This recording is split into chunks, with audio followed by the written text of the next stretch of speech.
என்னை யார் திருமணம் செய்தார்? என்னை திருமணம் செய்வதா இருந்தால் என்ன நிபந்தனை? ஆமா, என்ன கண்ணம்மா அம்மம்மா யார் தெரியுமா?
சீலையை வாயில கடிக்கிற வேலையை மட்டும் நிறுத்திவிடு.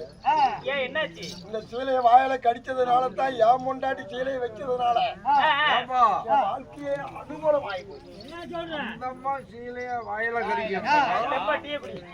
வாழ்க்கை பாழா போனதுக்கு என்ன காரணம்? என் குடும்பத்தை நினைக்கும் போது இந்த டீ எனக்கு வேண்டாம்.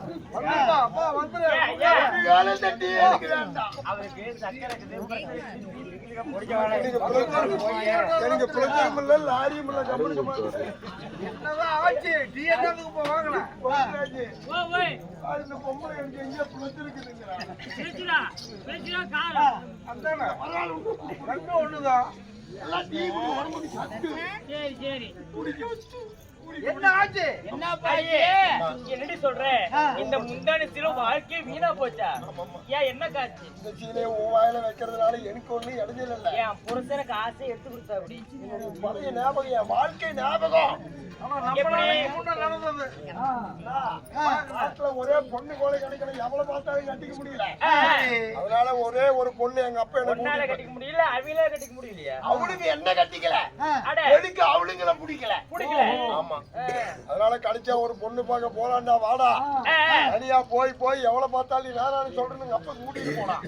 இங்க இருந்து கூட்டிட்டு போய் பொண்ணை பார்க்கும் போதே எங்க வீட்டுக்காரி என்ன பண்ணிவிட்டா, பொண்ணு நம்மளை பாக்குறதுக்கு வராங்களா, பார்த்தா கட்டிக்க மாட்டான்னு சொல்லி அவன் சீலை எல்லாம் சுருட்டி வாய் கொண்டு துட்டுக்கிட்டான். என்ன காரணம்? தெரியல. வெக்கம். வெக்கம். வாயை மூடிட்டு அப்படி. நல்லா வாயை மூடிக்கிட்டா எப்பத்தான் நல்லா அடக்கமான பொண்ணு கட்டடா இவளியா தான் கட்டணும். எனக்கு மாத்திரை கொடுவாமா. ஏமா எனக்கு என்ன கல்யாணம் ஆகல. இன்னும் சொல்லலாமா? இன்னும் சொல்லல. முன்னாடி சொன்னாங்க. அதனால கட்டடா இவளியா தான் கட்டணும். ஒத்த கால நிக்கிறனே அப்ப நினைச்சிட்டா பையன் கட்டிக்கன்னு சொல்லிவிட்டான்னு சொல்லி கல்யாண வேலை தட்ட போடலாம் நடக்குது. 35 கிலோமீட்டர். பரவாயில்ல. பொம்பளையும் அவளையும் பாரு கல்யாணம். ஆமா. உடனே தாலி கட்டி போய் தாலி கட்ட வெறிகளும் கண்டார் ஓல்டு பிள்ளை சீலையை வாயிலிருந்து வெளியவே எடுக்கணுமா? பரவாயில்ல. இந்த சீலை எடுக்கவே மாட்டேங்கிறாளே நம்ம எப்படி தாலி கட்டாதவளை நம்ம தொட முடியும் அப்படின்னு அப்படியே அப்படியே மங்கி மறுவரை கவலை. அதனால தாலி கட்டிருந்த உடனே இந்த ஐயர் என்ன பண்ணாரு? இந்த மணவரை சுத்தி மணப்பொங்கல் சோறு வச்சு பொண்ணு வாயில மாப்பிளை ஊட்டணும். மாப்பிளை வாயில பொண்ணை ஊட்டணும். நீ வைக்க முடியாது, நான் வேணா வைப்பேன் உங்களை. ஆமாம்மா. உடனே எங்க வீட்டுக்காரி 3 பக்கத்துக்கு சோத்தையை ஊட்டினா சாப்பிட்டேன். எங்க பொம்பளைக்கு சனி மூலம் இருக்கிற சோத்தை எடுத்து போய் நல்லா அப்படி தட்டி விட்டு நல்லா அத்தாசோடு சோறை அப்படியே உரிச்சு வாயா வர வாயை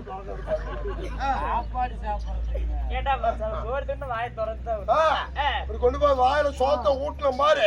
சீலை புடி முடி சோத்தை ஊட்டினேன். கையை உழு பூந்துக்குச்சா என்னால போய் தடுக்கும். அப்பதான் தெரிஞ்சு எங்க வீட்டுக்காரிக்கு வாயில ஒரே பல்லு கோடல் பல்லு இல்லாதவளை கல்யாணம் பண்ணு. இந்த பொட்டிக்கார ஆள் நிக்கிறேன் என் மத்தலும் தான். இவனுக்கு பல்லு இல்ல. கல்யாணம் பண்ணதுக்கு பின்னாடியே தான் அவன் பல்லு கட்டலாம். அதுக்கு என்ன கறி எடுக்கிற செலவு மிச்சமாகும். அப்படியே முழுங்குறான். இன்னைக்கு நான் பார்த்த இலையில இவனுக்கு கறியும் அப்படியே இருக்குது. மாட்டுக்காரர் வந்தா காட்டி இருக்கு. அவர்தான் வண்டிய லேட்டா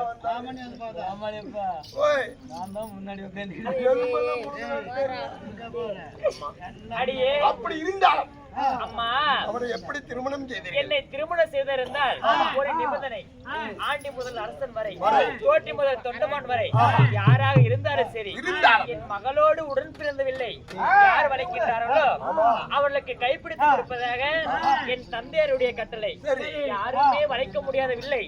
சரியான சந்திரகுலம், கோடி தவறாத குருகுலம், இருவருக்கும் முற்றோர், அழக படைத்த அர்ஜுன மன்னன் பிராமணர் வடிவத்திலே வந்து மலையாத வில்வளைத்து இந்த வஞ்சியாலை கைப்பிடித்தார்.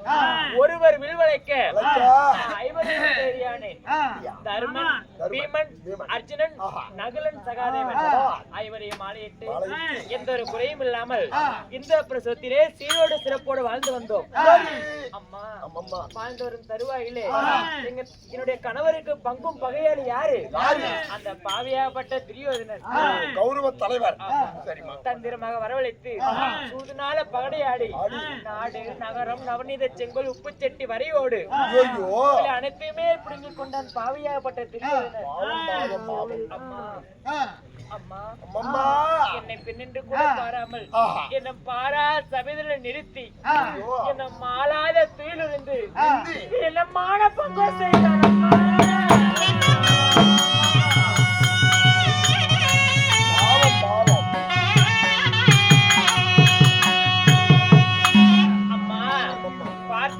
பெரியவர்கள் பாண்டவர்களா அண்ணன் தம்பிக்குள்ள சண்டை வேண்டாம். பகடையில வெற்றி பெற்றவர்கள் நாடாகட்டும், பகடையில் தோல்வி பெற்றவர்கள் காடாகட்டும் என்று சொன்னார். பெரியவர்கள் சொன்ன கட்டளைக்கு இணங்க ஆன்மீகமான கானகத்திற்கு சென்றோம்.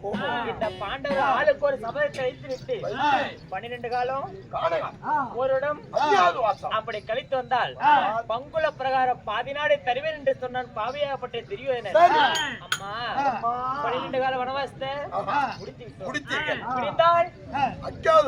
என்ன செய்வது ஏது செய்வது ஒன்றுமே புலப்படவில்லை. அதனால என்னுடைய பெரிய கணவர் யாரு? தர்மராஜை பக்கம்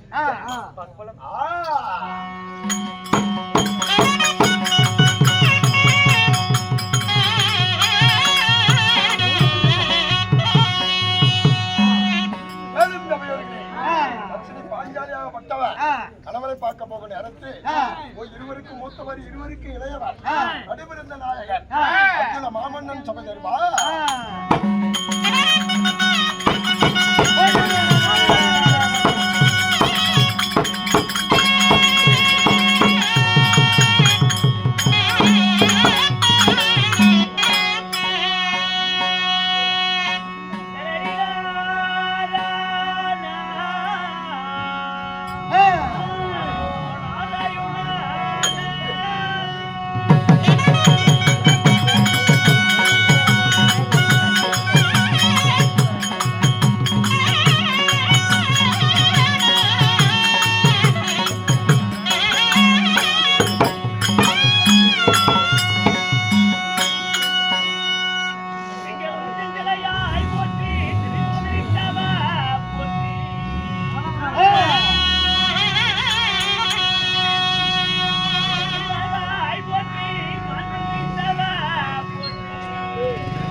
ஆ